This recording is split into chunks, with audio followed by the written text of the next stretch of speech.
조 바이든 대통령이 오늘 1조 9천억 달러 규모의 초대형 경기부양 법안에 서명했습니다. 백악관은 국민 1인당 1,400달러의 경기부양 현금 지원금은 이번 주말부터 디렉트 디파짓으로 지급 시작될 것이라고 밝혔습니다. LA 카운티가 빠르면 다음 주 월요일부터 카운티 내 식당에서의 실내 영업이 가능해질 것으로 보입니다. 또한 LA 카운티 내 영화관과 피트니스 센터, 뮤지엄들도 월요일부터 재개가 가능할 것으로 전망됩니다. 한인타운 노인센터에서 오는 18일 선착순 65세 이상 100명에 한해 코로나 백신을 무료 접종합니다. LA 통합교육부 프리스쿨과 초등학생들의 대면 수업 재개를 위해 교사노조와 체결된 잠정 합의안이 오늘 교육위원회 승인을 받았습니다. LA 카운티가 오는 13일부터는 청소업계 종사자들의 코로나 백신 접종 예약을 받습니다. 신종 코로나 바이러스 감염증 대유행 선언 1년을 맞은 오늘 미국인 5명 중 1명이 친구나 친척을 코로나19로 잃었다는 여론조사 결과가 나왔습니다. 트럼프 전 행정부에 의해 시행된 공적 부조 수혜자에 대한 영주권 신청 제한 조치가 전격 중단됐습니다. 연방 하원은 개인이나 미등록 총기 판매자에게도 총기 거래에 있어 신원 조사를 의무화하도록 하는 법안을 통과시켰습니다. 지난해 흑인 조지 플로이드를 체포하다 숨지게 한 전직 경찰관 데릭 쇼빈에 대해 법원이 당초 기각했던 3급 살인 혐의를 다시 복원시켰습니다. 한국전자상거래업체 쿠팡이 미국 뉴욕 증권거래소에 상장했습니다. 첫 거래일에서 쿠팡은 공모가 대비 40%가량 오른 가격으로 장을 마쳤습니다. 뉴욕 증시에서 주요 지수는 미국 실업 지표 개선, 유럽 중앙은행의 채권 금리 상승 억제 조치, 조 바이든 대통령의 1조 9천억 달러 부양 법안 서명에 힘입어 큰 폭 상승 마감했습니다. LA 지역 내일 부분적으로 구름 지나겠습니다. LA 지역의 내일 낮 최고 기온 57도, 밤 최저 기온 43도입니다. 이상은 이 시간 주요 뉴스입니다. 이 시간 주요 뉴스는 공항에서부터 목적지까지 모바일 체크인과 첨단 공기순환 시스템을 통해 안전한 기내 환경과 여행을 제공하는 아시아나 항공 제공입니다. 애청자 여러분 안녕하십니까? 조희정입니다. 안녕하십니까? 이균우입니다. 2021년 3월 11일 목요일 라디오 서울 이브닝 뉴스 1부입니다.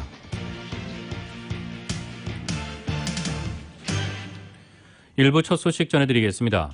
조 바이든 대통령은 오늘 1조 9천억 달러 규모의 초대형 경기부양 법안에 서명했습니다. AP에 따르면 바이든 대통령은 백악관 오벌 오피스에서 전날 하원을 통과한 신종 코로나 바이러스 감염증 부양 법안 서명식을 했습니다. 바이든 대통령은 대다수의 미국인이 이 법안을 강력하게 지지한다며 미국이 코로나 바이러스를 물리치고 경제를 회복하는 데 도움이 될 것이라고 강조했습니다. 당초 바이든 대통령은 내일 서명할 계획이었지만 법안이 예상보다 빨리 백악관에 도착해 서명이 앞당겨졌다고 AP는 전했습니다. 이날 서명은 세계보건기구가 지난해 3월 11일 코로나19 팬데믹을 선언한 지 1년째를 맞아 바이든 대통령의 대국민 연설 몇 시간 전에 이루어졌습니다. 미국 구조 계획으로 이름 붙여진 이 법에는 미국 가정 약 90%에 1인당 최고 1,400달러의 현금을 주고 주당 300달러의 실업급여 지급을 9월까지 연장하는 안이 담겼습니다. 자녀 1인당 세액공제를 최대 3,600달러까지 확대하는 내용도 포함됐습니다. 저소득 가구 임대료 지원, 백신 접종, 검사 확대, 학교 정상화 지원 등을 위한 예산도 들어갔습니다. 백악관은 국민 1인당 1,400달러의 경기부양 현금 지급은 이번 주말부터 디렉트 디파짓으로 지급이 시작될 것이라고 밝혔습니다. 오늘 조 바이든 대통령의 서명을 받은 초대형 경기부양안에는 코로나로 타격을 입은 요식업계를 위해 286억 달러가량이 배정된 가운데 요식업계를 대상으로 한 지원금의 세부 내용을 정현호 기자가 상세히 정리해봤습니다. 식당이나 주점의 그랜트 신청은 수주 안에 시작될 것으로 보이며 기금 신청은 SBA 웹사이트에서 가능하고 관련 지침이 조만간 웹사이트를 통해 공개될 것으로 보입니다. 그랜트 신청 자격은 독립된 레스토랑은 물론 체인점 형태의 기업도 신청할 수 있습니다. 지점이 20개 이상이거나 주식시장에 상장된 기업은 신청할 수 없습니다. 신청 자격은 식당과 주점 등 외식업소는 모두 대상이 되고 독립 레스토랑은 물론이고 체인점 형태의 기업도 신청할 수 있습니다. 다만 지점이 20개 이상이거나 주식시장에 상장된 기업은 그랜트를 신청할 수 없습니다. 업체들은 지난 팬데믹으로 인한 손실이 발생한 사실을 증명해야 합니다. 2018년 이전에 설립된 업소는 물론이고 2019년과 2020년에 창업한 업소, 심지어 아직 문을 열지 않았지만 비즈니스 등록을 마치고 창업을 준비하고 있는 업소도 지원금을 신청할 수 있습니다. 2018년 이전에 설립된 업소는 2019년 전체 매출에서 2020년 전체 매출을 뺀 금액만큼 지원금을 받을 수 있습니다. 하지만 PPP 융자를 수령한 업소는 이 금액에서 PPP 1, 2차 융자 금액을 뺀 액수만큼만 신청할 수 있습니다. 2019년에 창업한 업소는 2019년 월 평균 매출의 11을 곱한 금액에서 2020년 월 평균 매출의 11을 곱한 금액을 뺀 액수만큼 지원금을 받게 됩니다. 역시 1, 2차 PPP 융자금은 전체 지원금에서 제외됩니다. 2020년에 창업해 2019년 매출과 비교할 수 없는 업소의 경우 식재료 구입 등으로 인해 발생한 비용에서 1, 2차 PPP 지원금을 뺀 액수를 신청할 수 있습니다. 독립된 업소의 경우 최대 500만 달러까지, 체인점을 갖고 있는 기업은 최대 1000만 달러까지 지원합니다. 정부는 2019년 매출이 50만 달러 이하인 소규모 식당에 대해서는 50억 달러를 별도로 배정해 지원할 방침입니다. 또 여성이나 베테랑, 사회 경제적인 취약계층이 운영하는 업소에 대해서는 신청이 시작된 후 최소 21일 동안 최우선 접수를 받습니다. 지원금 사용 용도는 직원의 페이롤과 몰기지 원금과 이자, 렌트, 유틸리티, 관리비, 개인 보호 장비와 위생기구 구입비, 운영비, 직원 유급병과 지원비 등에 사용하면 상환하지 않아도 됩니다. 라디오 서울뉴스 정현호입니다. 연방정부의 초대형 경기 부양책이 인플레이션을 부채질할 수 있다는 우려가 제기되고 있습니다. 뉴욕타임스는 조 바이든 대통령의 서명을 앞둔 부양책을 두고 일부 전문가들이 부작용 가능성을 언급했다고 보도했습니다. 제롬 파월 연방준비제도 의장이 물가 상승 우려가 크지 않다는 입장을 고수하고 있지만 1조 9천억 달러라는 천문학적인 돈이 시장에 풀릴 경우 물가를 자극할 수밖에 없다는 것입니다. 미 최대 은행인 JP 모건 체이스의 제이미 다이먼 최고 경영자는 언론 인터뷰에서 부양책 때문에 올해뿐 아니라 내년까지도 경제가 활성화될 가능성이 높다면서 모든 것이 과열되지 않겠냐는 것이 문제라고 지적했습니다.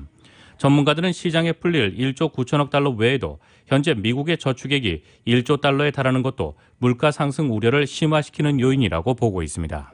LA 카운티 내 식당에서 빠르면 다음 주 월요일부터 식당의 실내 영업이 재개됩니다. LA 카운티가 내일이나 다음 주 월요일경 레드 티어로 진입할 것으로 예상된 데 따른 것입니다.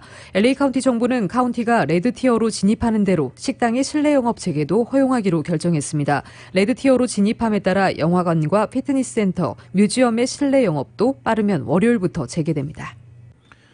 LA 통합교육부 프리스쿨과 초등학생들의 대면 수업 재개를 위해 교사 노조와 체결된 잠정 합의안이 오늘 교육위원회 승인을 받았습니다. 잠정 합의안에 따르면 LA 통합교육군의 프리스쿨부터 초등학생들의 대면 수업 재개일은 4월 19일부터 시작됩니다. 현재 주정부 가이드라인에 따라 킨더가든부터 초등학교 6학년 학생들의 대면 수업이 허용되는 상황이며 중고등학생들의 대면 수업은 카운티가 레드티어에 진입하는 대로 재개가 허용됩니다. LA 카운티는 오는 월요일경 레드티어에 진입할 것으로 보이고 있습니다.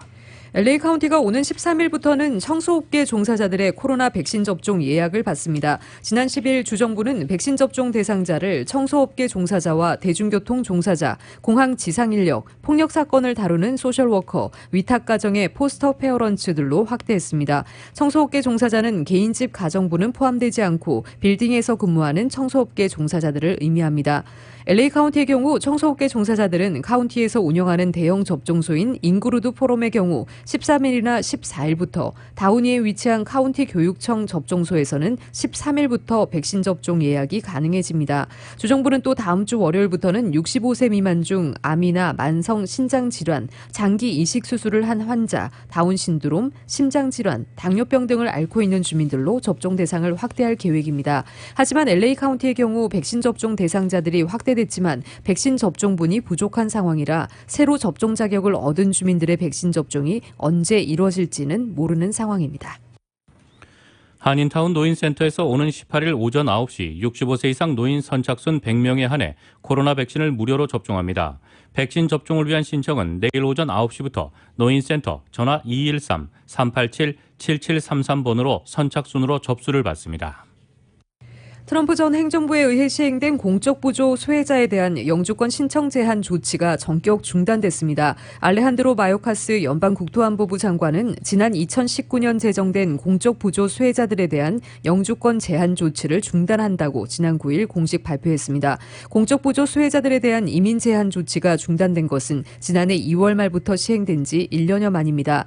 마요카스 장관의 이번 조치는 이날 연방대법원이 공적 부조 관련 소송을 모두 기각해달라는 바이든 행정부의 신청을 받아들인 이후 나온 것입니다. 연방대법원은 바이든 행정부가 공적 부조 수혜자에 대한 영주권 제한 조치를 변호하지 않기로 결정했기 때문에 더 이상 관련 사건에 대해서는 판결을 내리지 않겠다고 밝혔습니다. 지난해 연방 항소법원들이 공적 부조 수혜자에 대한 영주권 제한 조치에 문제가 있다며 영주권 신청 접수를 재개하라고 판결하자 트럼프 행정부는 연방대법원에 상고를 제기한 바 있습니다. 오렌지 카운티의 산불 피해 지역인 실버라도 캐년이 진흙 사태로 오늘도 강제 대피령이 이어졌습니다. 실버라도 캐년은 어제 남가주의 겨울 폭풍의 영향으로 발생한 진흙 사태로 인해 강제 대피령이 발효된 바 있습니다. 당국은 9대의 차량과 7채의 가정집이 진흙 사태로 피해를 입었다고 밝혔습니다. 일부는 집안으로 4피트가량의 진흙이 밀려 들어오는 피해를 입었습니다. 본드파이어 피해 지역인 윌리엄스 캐년, 모드제스카 캐년, 그리고 산티아고 캐년 로드의 강제 대피령도 계속해서 이어집니다.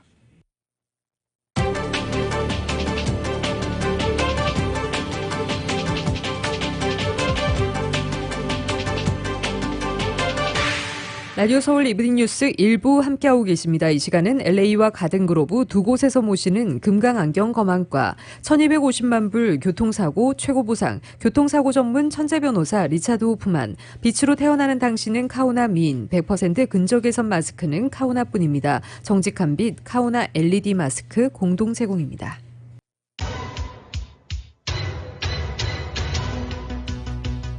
라디오 서울 이브닝 뉴스 일부 함께하고 계신 지금 시각 LA 시각으로 5시 15분 향해 가고 있습니다. 목요일 5시 퇴근길 교통 상황입니다. 5번 프리웨이 사우스 방향 워싱턴 블루버드부터 18마일대로 속도 떨어지고 있습니다. 10번 이스트와 교차되는 지점까지 11마일에서 18마일대로 정체 현상 보이고 있습니다. 역시 5번 사우스 방향 스테디움 웨이부터 13마일대로 정체 다시 시작되고 있습니다. 로스밸리스 블루버드와 교차 지점까지 오늘 9에서 14마일대로 거북이 운행 중입니다. 5번 놀스 방향도 오늘 평소보다 정체 심한 상태입니다. 5번 놀스 방향 110번 놀스와 교차 지점부터 14마일대 정체 시작되고 있고요. 7가 스트릿과 교차 지점까지 7마일에서 16마일대로 정체 심하게 이어지고 있습니다. 710번 사우스 방향 애틀란틱 블루버드부터 이스턴 애비뉴와 교차 지점 11에서 19마일대로 정체 중입니다. 반대 710번 사우스 방향 애틀란틱 블루버드에서 5번 사우스와 교차 지점을 지나 이스턴 애비뉴와 교차 지점까지 11에서 19마일대로 정체되고 있습니다. 210번 이스트 방향입니다. 605번 놀스와 교차 지점부터 어윈델 애비뉴와 교차 지점까지 15마일에서 18마일대로 정체 중입니다. 105번 이스트 방향 110번 놀스와 교차 지점부터 오늘 윌밍턴 애비뉴와 교차 지점까지 10에서 20마일대로 일반 레인 쪽 정체 이어지고 있습니다. 91번 이스트 방향 롱비치 블루버드부터 17마일대로 속도 떨어지고 있고요. 알버토니 스트릿과 교차 지점까지 16마일에서 20마일대로 가다서다를 반복하고 있습니다.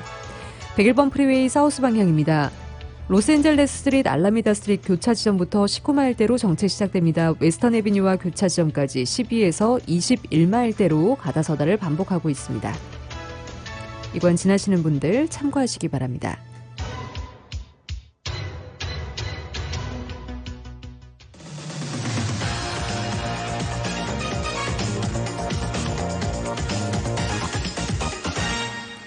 여러분께서는 라디오 서울 이브닝 뉴스 일부 함께하고 계십니다.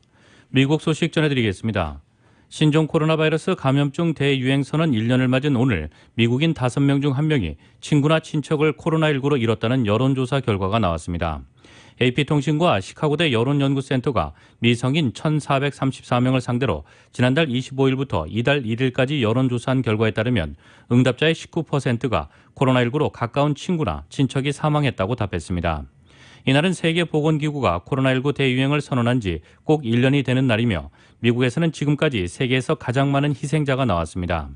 존스 홉킨스대 집계에 따르면 현재 전 세계에서 1억 1,800여만 명이 감염됐고 262만여 명이 숨졌습니다. 미국에선 2,900여만 명이 감염됐고 53만 명 가까이 사망했습니다. 여론조사에서 응답자의 31%는 자신이나 가족이 감염될까 봐 극도로 또는 매우 우려한다고 답했습니다. 이는 작년 12월과 올해 2월 조사의 43%에서 떨어진 수치입니다. 36%의 응답자는 다소 우려한다고 했습니다. 조사 대상의 33%는 많이 걱정하지 않는다거나 전혀 걱정하지 않는다고 답했는데 이는 2월 조사의 27%보다 올라갔습니다. 분석기관은 사랑하는 사람들을 잃을 것이라는 우려는 여전히 높았지만 백신 배포가 증가하면서 최근 몇 달 사이에 우려가 감소했다고 설명했습니다. 미국 내에서는 모더나, 화이자의 바이오엔테크, 존슨앤존슨 등 3개 중에 백신에 대한 긴급 사용을 승인했습니다. 조 바이든 대통령은 5월 말까지 모든 미국 성인이 접종할 수 있는 백신을 확보하겠다고 공언한 상황입니다. 여기에 J&J 백신 1억 도수를 추가로 하반기에 들여올 예정이라고 밝혔습니다. 미국인 10명 중 1명은 코로나19 백신 접종을 마친 것으로 집계됐습니다. 질병통제예방센터 CDC는 오늘 미국에서 코로나19 백신을 2차례 모두 접종한 사람을 전체 인구의 10.2%인 3,386만 3,127명으로 집계했습니다. 미국인 10명 중 1명은 백신 접종을 마무리한 셈입니다. 또 백신을 한 번이라도 접종한 사람은 인구의 19.3%인 6,407만 1,674명으로 집계됐습니다. 5명 중 1명꼴로 적어도 한 차례는 백신을 맞았다는 뜻입니다. 범위를 좁혀 18세 이상 성인으로 대상을 국한하면 3,383만 9,130명이 2차례 백신을 맞았는데 이는 18세 이상 성인 인구의 13.3%에 해당합니다. 또 65세 이상 고령자 중에서는 1,738만 3,306명이 백신을 2차례 모두 접종해 이 연령대 인구 중 32.2%가 백신 접종을 끝냈습니다. CDC는 또 이날까지 배포된 백신이 1억 3,113만 1,470회분이고 이 가운데 9,820만 3,893회분이 실제 사람들에게 접종됐다고 밝혔습니다.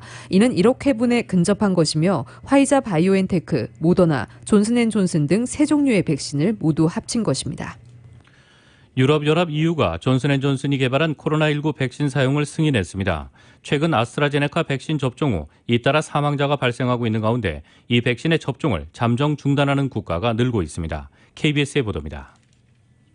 유럽연합 집행위원회가 존슨앤존슨 백신 사용을 승인했습니다. 화이자, 모더나, 아스트라제네카에 이어 EU가 승인한 네 번째 백신입니다. EU는 이미 존슨앤존슨 백신 4억 회분을 확보해뒀습니다. 앞서 유럽의약품청 EMA는 18상 이상 판매 사용을 조건으로 이 백신의 승인을 권고했습니다. 유럽의약품청은 이 백신이 67%의 효능을 지녔으며 백신 주입 부위 통증이나 두통 등 가벼운 부작용이 있다고 설명했습니다. 미국은 지난달, 캐나다도 이달 초 이 백신의 사용을 승인했습니다. 앞서 승인받은 백신이 2차례 접종해야 하는 것과 달리 존슨앤존슨 백신은 주사 한 번만 맞으면 됩니다. 한편 아스트라제네카 백신 접종 후 사망 사례가 나오고 있는 것과 관련해 이 백신의 접종을 잠정 중단하는 나라들이 늘어나고 있습니다. EU 회원국 중 17개 나라에 아스트라제네카 백신이 보급됐는데 덴마크, 노르웨이, 이탈리아 등 8개 나라가 접종을 일시 중단했습니다. The Danish authorities today have decided to postpone further vaccination with the AstraZeneca vaccine. 이에 대해 유럽의약품청은 아스트라제네카 백신과 사망 사이에 인과관계가 확인되지 않았다고 밝혔습니다. 백신을 맞은 간호사가 숨져 아스트라제네카 접종을 일시 중단했던 오스트리아는 현지 시간 11일 이 백신을 계속 접종하겠다고 밝혔습니다. 베를린에서 KBS 뉴스 김규수입니다. 미국과 중국이 오는 18일과 19일 바이든 행정부 출범 후 첫 고위급 회담을 개최합니다. 백악관은 이번 회담에서 미국과 동맹의 안보와 가치에 대한 중국의 도전에 대해 솔직하게 거론하겠다고 밝혀 회담 결과 양국 관계가 어떤 방향으로 나아갈지 관심이 모아지고 있습니다. YTN의 보도입니다. 미국 백악관은 토니 블링컨 국무장관과 제이크 슬리번 백악관 국가안보보좌관이 18일과 19일 알래스카주 앵커리지에서 양제츠 중국 공산당 외교담당 정치국원, 왕이 외교담당 국무위원 겸 외교부장과 회담한다고 확인했습니다. 젠사키 백악관 대변인은 이번 회담은 깊은 의견 차이를 가지고 있는 것들을 포함해 광범위한 이슈를 다룰 기회라고 말했습니다. and will be frank in explaining Beijing's actions and behavior challenge to the security, prosperity, and our concerns about challenges they pose to the security and values of the United States and our allies and partners. 사키 대변인은 또 이번 회담은 미국이 자유롭고 개방적인 인도-태평양과 국제체제에 기초한 규칙들을 어떻게 옹호할 것인지를 강조하는 기회도 제공할 것이라고 말했습니다. 사키 대변인은 이번 중국과의 첫 고위급 회담이 미국 땅에서 열리고 아시아, 유럽의 동맹 파트너들과 긴밀히 만나고 협의한 뒤에 열린다는 점에서 중요하다고 언급했습니다. 미중 첫 고위급 회담에 앞서 미국은 조 바이든 대통령이 중국 견제를 목적으로 구성된 미국, 일본, 인도, 호주의 협의체인 쿼드 정상들과 화상으로 처음 만나 협력 방안을 논의할 예정입니다. 이어 블링컨 국무장관과 로이드 오스틴 국방장관이 15일 일본을 방문해 16일 도쿄에서 미일 2+2 회담, 즉 외교 국방장관 회담을 개최합니다. 니온 게이자이 신문의 보도에 따르면 미국과 일본은 2+2 회담 공동 발표문에 중일 영유권 분쟁 지역인 센카쿠 열도, 중국명 갸오이다오 문제와 관련해 중국을 명시적으로 비판하는 내용을 담는 쪽으로 조율 중입니다. 바이든 행정부 출범 후 처음 열리는 이번 미중 고위급 회담은 향후 미중 관계의 시금석이 될 것으로 보입니다. 그러나 바이든 행정부도 중국 견제 기조로 회담에 임할 것으로 보이고 중국도 핵심 이익을 주장할 것으로 예상돼 양국 관계를 호전하는 계기가 되리라는 기대는 크지 않다는 관측입니다. YTN 김은배입니다. 지난해 흑인 조지 플로이드를 체포하다 숨지게 한 전직 경찰관 데릭 쇼빈에 대해 법원이 당초 기각했던 3급 살인 혐의를 다시 복원시켰습니다. CNN에 따르면 미네소타주 헤너핀 카운티 지방법원이 전 미니애폴리스 경찰관 쇼빈에 대해 3급 살인 혐의를 복원했다고 보도했습니다. 이에 따라 쇼빈에게는 이미 제기된 2급 살인 및 2급 우발적 살인 혐의에 보태 모두 3개의 혐의가 적용됩니다. 당초 검찰은 쇼빈에게 이들 3개 혐의를 모두 적용해 기소했으나 쇼빈은 무죄를 주장하며 법원에 이를 모두 기각해달라고 요청했습니다. 헤너핀 카운티 지방법원은 지난해 10월 일부를 수용해 3급 살인 혐의를 기각했으나 주 검찰총장의 항소에 따라 지난 5일 항소법원이 이 혐의를 복원하는 조치를 재검토하라고 판결하자 이를 다시 적용하기로 한 것입니다. CNN에 따르면 혐의가 추가됨에 따라 검찰이 유죄 판결을 끌어낼 수 있는 제3의 잠재적 방안을 확보하게 됐다고 짚었습니다. 3급 살인은 타락한 심성의 살인이라고도 불리는데 군중을 향해 무차별 사격을 하거나 도로를 차로 역주행하는 등 통상 인간 생명에 대한 배려 없이 타인에게 매우 위험한 행동을 한 사건에 적용된다고 CNN은 설명했습니다. 헤너핀 카운티 법원은 당시 3급 살인 혐의가 피고인의 행동이 다른 사람들에게 명백하게 위험하고 실제 사망한 특정인을 겨냥한 것이 아닐 때만 유지될 수 있다며 기각한 바가 있습니다. 그러나 항소법원은 2019년 4월 전 미네아폴리스 경찰관 모하메드 누어가 3급 살인 혐의로 유죄 판결을 받은 판례를 들어 재검토 결정을 내렸다고 밝혔습니다. 미 국무부는 오늘 중국이 반중국 세력의 출마를 막기 위한 홍콩 선거제 개편안을 통과시킨 데 대해 민주주의에 대한 지속적 공격이라고 규정하고 규탄한다는 입장을 밝혔습니다. 네드 프라이스 국무부 대변인은 이번 변화는 홍콩의 자치권과 자유, 민주적 절차에 대한 직접적 공격이라며 정치 참여를 제한하고 민주적 대표성을 축소하며 정치적 논쟁을 억압하는 것이라고 비판했습니다. 중국 입법기관인 전국인민대표대회는 홍콩 선거제도 완비에 관한 결의안 초안을 단 한 명의 반대도 없이 의결했습니다. 이 결의안은 중국이 홍콩 야권과 민주화 운동 세력에 크게 불리한 쪽으로 선거제를 대수술하는 내용을 골자로 하고 있습니다. 프라이스 대변인은 오는 18일 미국 알래스카에서 미중의 고위급 외교회담을 열기로 한 데 대해 일종의 어려운 대화를 할 것이라며 중국과 의견 충돌이 있는 분야에 대한 논의도 이루어질 것이라고 말했습니다. 마크 램지어 하버드대 로스쿨 교수의 위안부 논문 출간을 강행키로 한 학술지가 사후 논문 철회 가능성도 시사했습니다.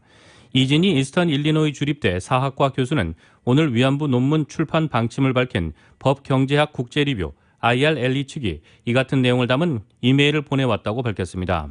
IRLE를 출판하는 엘스비어에서 경제학 분야를 담당하는 배선킬 출판 디렉터는 2월부터 논문에 대한 조사가 시작됐다는 사실을 밝힌 뒤 논문 출간 기록 수정 가능성에 대해선 아직 어떤 결정도 내려지지 않았다고 전했습니다.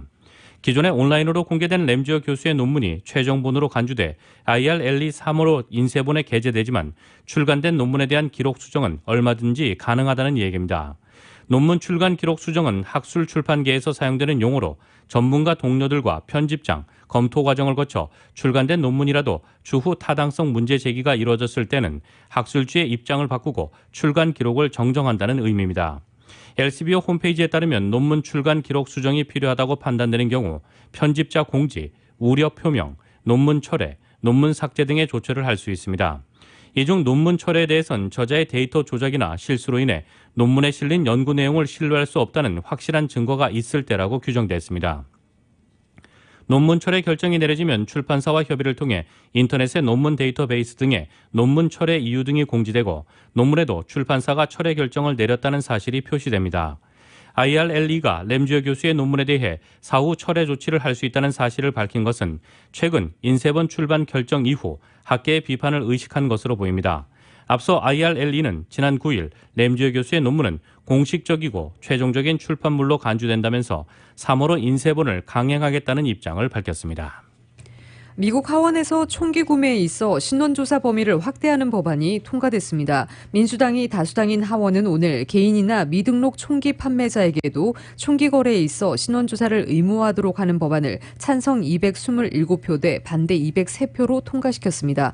현행법상으로 등록 판매자와 달리 미등록 판매자와 개인 판매자는 신원조사를 시행할 의무가 없었습니다. 이날 통과된 법안으로 비밀 거래의 허점을 메울 수 있게 된 것이라고 언론들은 평했습니다. 민주당은 신원조사를 강화하는 또 다른 법안 표결을 준비 중입니다. 신원조사가 완료되기 전에도 총기를 구매할 수 있도록 한 기존 규정으로 발생하는 허점을 메우는 법안입니다. 2015년 사우스캐롤라이나 찰스턴에서 9명의 교회 신도를 숨지게 한 범인이 정가 기록으로 총기를 살 수 없었는데도 이 규정을 이용해 총기를 손에 넣은 바 있어 찰스턴 허점이라고도 불립니다. 이 법안은 2년 전 하원을 통과했지만 상원은 넘지 못했습니다. 공화당은 총기 소지 권리를 제한한다며 반대하고 있습니다. 공화당 스티브 스칼리사 하원 원내 총무는 이날 표결을 앞두고 반대를 찍을 것을 당내 동료들에게 독려했습니다. 민주당은 어떻게든 총기 규제를 강화하겠다는 입장입니다. 낸시 펠로시 하원 의장은 우리 아이들의 생존보다 자신의 정치적 생존이 더 중요한 사람은 의회에 없다며 될 때까지 포기하지 않을 것이라고 말했습니다. 조 바이든 행정부의 초대 법무, 검찰수장으로 취임한 메릭 갈랜드 법무장관은 오늘 공정하고 평등한 법 집행을 약속했습니다. 갈랜드 장관은 법무부 직원들에게 한 연설에서 우리는 법무부가 평등한 정의를 추구하고 법치를 고수한다는 것을 말과 행동으로 국민에게 보여줄 것이라고 말했습니다. 이는 트럼프 행정부 때 정책과 기소가 정치에 의해 주도됐다는 비판을 받은 뒤 법무부 독립성을 회복하겠다고 갈랜드 장관이 인준청문회에서 약속한 데 대한 언급이라고 블룸버그는 전하고 있습니다. 전임자인 윌리엄 바 제프 세션스 장관은 트럼프 전 대통령과 그의 측근들의 정치적 압력에 굴복했다는 비판을 받았습니다. 정치 전문 매체 더 힐은 갈랜드 장관은 광범위한 국내 테러 수사와 경찰 개혁, 이민 문제 등 논란의 여지가 있는 정책 싸움을 다루면서 법무부 재건과의 균형을 맞춰야 할 것이라고 전했습니다. 또한 1월 6일 의사당 난입 사태를 선동했다는 비판을 받는 트럼프 전 대통령을 조사해 기소하는 전례 없는 조처를 할 것인지 결정해야 하며 공화당이 주시하는 바이든 대통령의 아들 헌터에 대한 탈세 의혹 수사도 처리해야 한다고 더 힐은 부연했습니다. 갈랜드 장관이 내리게 될 조치들은 광범위한 정치적 파장을 일으킬 수 있으며 법무부의 독립성에 대한 그의 약속을 시험하게 될 것이라고 힐은 전하고 있습니다. 워싱턴 DC 연방항소법원 판사로 일해온 갈랜드 장관은 버락 오바마 행정부 시절 연방 대법관 후보로 지명됐지만 공화당의 청문회 거부로 인준 무산을 겪은 바 있습니다. 갈랜드 법무장관 인준안은 전날 상원에서 찬성 70표, 반대 30표로 가결됐습니다.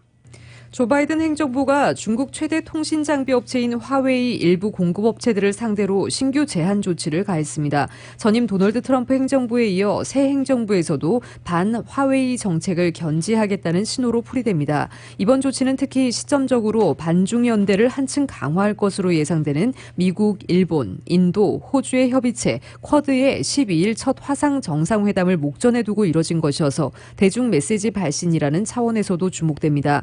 이번 5G 금지령은 화웨이의 5G 장치에 사용될 수 있는 품목의 공급을 제한하는 방식으로 이미 이뤄진 수출 승인 조건을 까다롭게 하는 내용으로 이번 주부터 그 효력이 발휘됐습니다.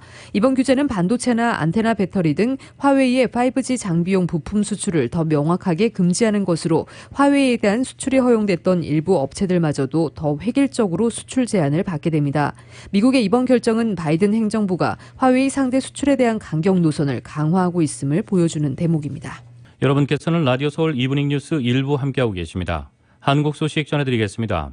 한국의 아마존으로 불리는 온라인 상거래 업체 쿠팡이 미국 뉴욕 증권거래소에 상장돼 거래를 시작했습니다. 공모가도 애초 희망가보다 높게 책정됐으며 시초가는 80% 이상 상승했고 종가는 공모가에서 41% 오른 채 거래를 마쳐 성공적인 기업 공개를 이뤘습니다. YTN의 보도입니다. 네, 그렇습니다. 쿠팡 측이 희망한 주당 가격이 32에서 34달러였습니다. 하지만 뉴욕 거래소가 심사 결과 책정한 공모가는 이보다 높은 35달러였습니다. 실제 증시가 개장돼 거래가 시작되면서 형성된 시초가는 63달러 50센트로 80% 이상 폭등했습니다. 이후 등락을 거듭하다 종가는 공모가에서 41.49%, 14달러 52센트 오른 49달러 51센트로 거래를 마쳤습니다. 이에 따라 쿠팡의 시가총액은 1000억 달러, 우리 돈으로 100조 원에 육박하기도 했지만 마감 기준으로 95조 원 규모에 이르렀습니다. 거래된 주가를 기준으로 하면 이른바 대박이라 할 수 있을 정도로 성공적인 상장이 된 셈입니다. 블룸버그 통신은 쿠팡 기업 공개가 2019년 81억 달러 규모의 우버 이후 뉴욕 증시 최대 규모이고 2014년 알리바바 이후 미국에 상장된 최대 규모의 외국 기업이라고 전했습니다. 네, 의미 있는 기업의 상장이 이루어지는 경우 기업 인사들이 상장날에 증시 시작을 알리는 행사를 하는데요. 김범석 쿠팡 이사회 의장과 임직원들이 이곳 시각으로 오전 9시 반에 상장을 알리는 오프닝 벨을 울렸습니다. 김 의장과 임원들은 시종일관 웃음이 만연한 표정으로 박수를 치고 환호성을 지르며 감격에 겨워했습니다. 행사가 이뤄진 내부뿐만 아니라 뉴욕 증권거래소 건물 외부에도 태극기와 함께 쿠팡의 회사 깃발이 내걸렸습니다. 김 의장은 상장 거래가 마감된 뒤 기자회견을 열었는데요. 세계 금융의 중심지인 월스트리트 저널에 쿠팡의 이름을 올리게 돼 기쁘다며 세계 무대에서 경쟁력을 인정받은 만큼 이를 발판 삼아 더 큰 도전을 이어가겠다고 말했습니다. 또 기업 공개로 5조 원이 넘는 자본을 조달하게 됐다며 새벽 배송과 같은 혁신과 좋은 일자리 창출에 투자할 것이라고 설명했습니다. 지금까지 워싱턴에서 YTN 강태욱입니다. 야권 단일화에 나선 국민의힘 오세훈 후보가 여론조사에서 상승세를 타면서 앞서가던 국민의당 안철수 후보와의 협상이 더 난항을 겪고 있습니다. 민주당 박영선 후보는 두 후보 모두 대선에서 안 될 것 같으니 서울시장에 나왔다며 마음이 콩밭에 가 있다고 싸잡아 비판했습니다. YTN의 보도입니다. 국민의힘 오세훈, 국민의당 안철수 서울시장 후보가 단일화를 위한 여론조사 시기를 확정했습니다. 후보 등록 직전 이틀 동안 실시해 마감일인 19일에 최종 후보를 정하기로 한 겁니다. 합의 본 거는 19일 날 발표하고 17일, 18일 날 여론조사는 17일, 18일 날 실시하는 걸로. 하지만 가닥을 잡아가는 듯했던 여론조사 비율부터 토론회 횟수까지 다시 기싸움이 치열해졌습니다. 여러 가지 합의되지 않는 부분이 있어서 내일 11시에 다시 만나서 토의를. 여론조사에서 후보 지지도나 적합도를 물을 것인지 아니면 상대 후보를 이길 경쟁력을 물을 것인지도 논란입니다. 적합도를 물었던 최근 여론조사에서 오세훈 후보가 급격한 상승세를 보이며 앞서가던 안철수 후보를 오차범위 안에서 앞선다는 여론조사까지 나오면서 두 후보 모두 쉽게 양보할 수 없는 쟁점이 돼가는 겁니다. 두 차례 회동에서 서울시 공동경영을 논의하며 신뢰를 쌓았다지만 나란히 보수 포럼에 참석한 두 후보 사이에서도 보이지 않는 신경전이 벌어졌습니다. 안철수 후보는 경쟁력을 거듭 강조했고 저는 확실하게 이길 수 있는 후보입니다. 매번 오차범위 밖에서 이기는 결과를 낸 유일한 후보입니다. 오세훈 후보는 자신이 제1야당인 국민의힘의 적자라고 호소했습니다. 사실은 저는 지금 친정에 온 거 아닙니까? 그죠? 예. 그래서 적어도 한 7대3이나 8대2 정도는 저한테 힘을 실어주셔야 되는 거 아닙니까? 민주당 박영선 후보는 오세훈, 안철수 두 후보를 싸잡아 비판했습니다. 결국 대선에서 승산이 없어 보이니 서울시장 선거에 나온 것 아니냐는 겁니다. 다른 그 두 후보는 마음은 콩밭에 가 있는데 이 콩밭이 잘 안 될 것 같으니까 서울시장에 출마를 해서 서울을 정치적으로 이용하는 후보입니다. 엎치락 뒤치락하는 지지율 추이 속 야권의 단일화 협상도 여권의 견제도 점점 더 치열해지고 있습니다. YTN 부장원입니다. 이명박 정부 국정원이 4대강 사업 반대 단체와 인물을 사찰한 문건이 원본으로 공개됐습니다. 청와대 홍보기획관의 요청으로 작성됐다고 나오는데 당시 이 자리에 있던 인물이 국민의힘 박형준 부산시장 후보입니다. 더불어민주당은 박 후보의 후보직 사퇴를 촉구했고 박 후보는 네거티브 공세라고 맞서고 있습니다. YTN의 보도입니다. 이명박 정부 당시 4대강 사업에 반대했다 국정원으로부터 불법 사찰 피해를 입은 환경단체들이 정보공개 청구를 통해 받은 국정원 문건입니다. 4대강 사업 찬반단체 현황 및 관리 방안이란 문건은 2009년 6월 청와대 홍보기획관이 요청해 작성됐다고 적혀 있습니다. 환경단체와 종교계, 교수모임 등 4대강 사업 반대단체의 활동 견제 방안이 담겼는데 보수 언론을 이용해 비난 여론을 조성한다는 등의 구체적인 방법이 거론됩니다. 4대강 사업 반대 인물들의 비리를 발굴해 활동을 약화할 방안을 찾는다는 내용도 보입니다. 찬성단체의 역량 강화를 위해서는 관련 부처와 대화 채널을 구축하고 정부의 홍보활동비 지원을 적극 검토한다고 되어 있습니다. 문건은 홍보기획관에게 배포됐다고 적혀 있습니다. 이번엔 2009년 7월 역시 청와대 홍보기획관 요청으로 작성됐다고 나오는 4대강 사업 주요 반대 인물 및 관리 방안 문건입니다.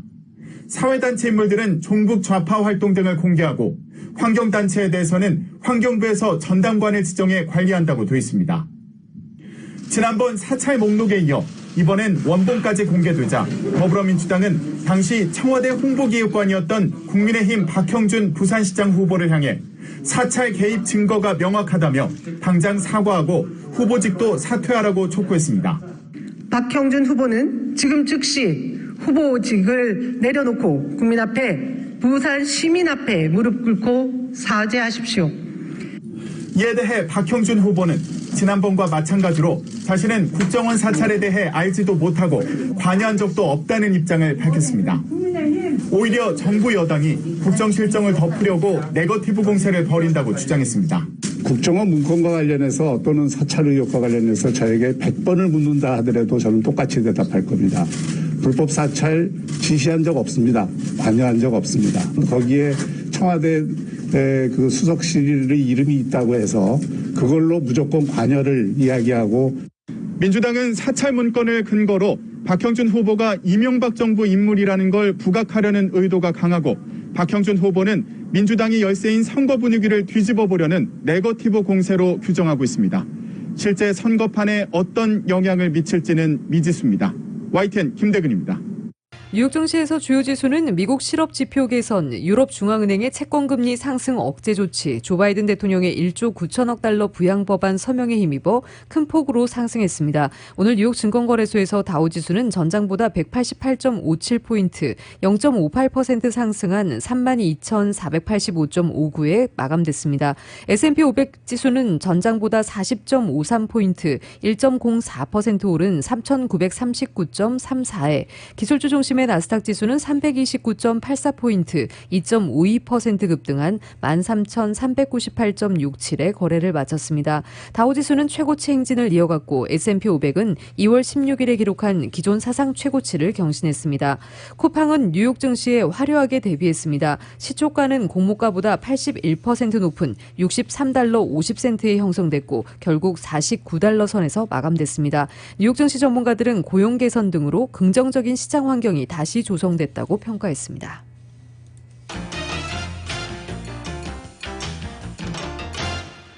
뉴욕 유가는 석유 수출국 기구의 원유 수요 전망 성향에 힘입어 올랐습니다.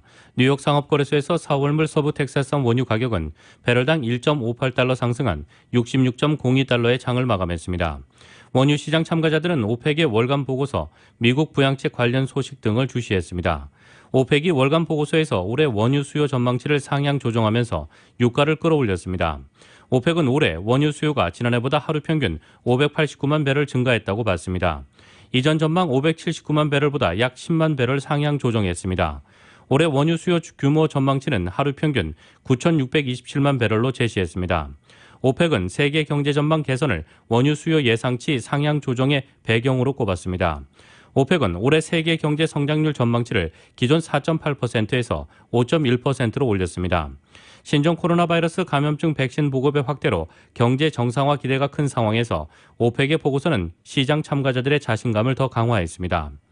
미국 내에서는 조 바이든 대통령이 당초 예정보다 오늘 1조 9천억 달러 부양책에 서명했습니다. 바이든 대통령은 저녁에는 관련해서 대국민 연설도 하고 있습니다.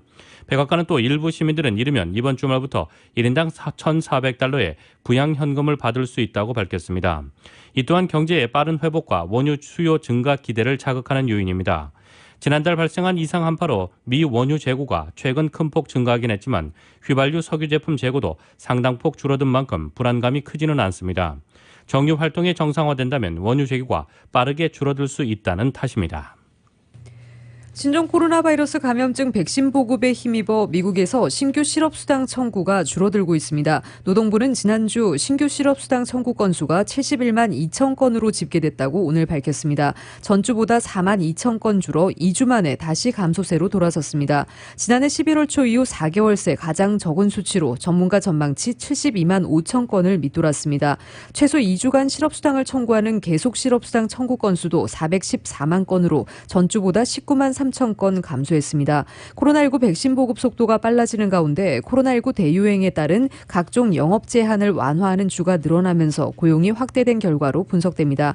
그러나 실업자 발생 규모는 여전히 팬데믹 이전보다 훨씬 높은 수준이라고 CNBC 방송은 지적했습니다. 지난주 신규 실업수당 청구 건수는 팬데믹 이전 최다 기록인 69만 5천 건보다 높은 수준입니다. 올해 화이자, 바이오엔테크의 신종 코로나 바이러스 감염증 백신 생산량이 당초 전망 대비 20%가량 늘어날 것으로 보입니다. 로이터에 따르면 앨버트 부룰라 화이자 최고 경영자는 세계보건기구의 팬데믹 선언 1주년을 맞아 인터뷰를 통해 이같이 밝혔습니다. 지난 9일 코로나19 백신 2회차 접종을 마친 부룰라 CEO는 당초 올해 백신 생산량 목표가 20억 도수였지만 지금은 23억에서 24억 도수로 예상한다고 전했습니다. 올해 4분기까지는 연간 30억 도수 규모의 생산 능력을 갖춘 뒤 내년부터 실제 생산으로 이어질 수 있을 것으로 내다보고 있습니다.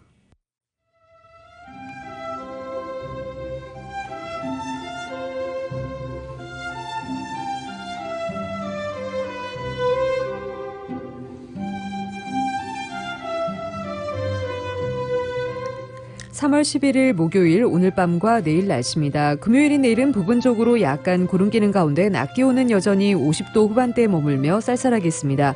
주말인 토요일에는 맑은 날씨 보이고 낮 기온도 6, 7도가량 오르지만 다음 주 수요일까지는 당분간 예년 기온을 밑도는 서늘한 날씨가 이어질 것으로 예상됩니다. 다음 주 목요일부터는 70도대의 포근한 봄 날씨 예상되고 있습니다. LA 한인타운의 내일 낮 최고 기온 57도, 밤 최저 기온 43도입니다. 오렌지 카운티 지역 60도, 45도, 벨리와 인랜드 엠파이어 지역 56도, 41도, 해안 지역의 내일 낮 최고 56도, 밤 최저 45도입니다. LA 지역 오늘 밤 약간 흐리겠습니다. 오늘 밤 최저 기온 41도입니다. 한국은 오늘 전국에 비가 내린 뒤 오후 들어 중부지방부터 점차 그치겠습니다. 서울의 오늘 낮 최고 기온 화씨 56도, 밤 최저 기온 화씨 35도입니다.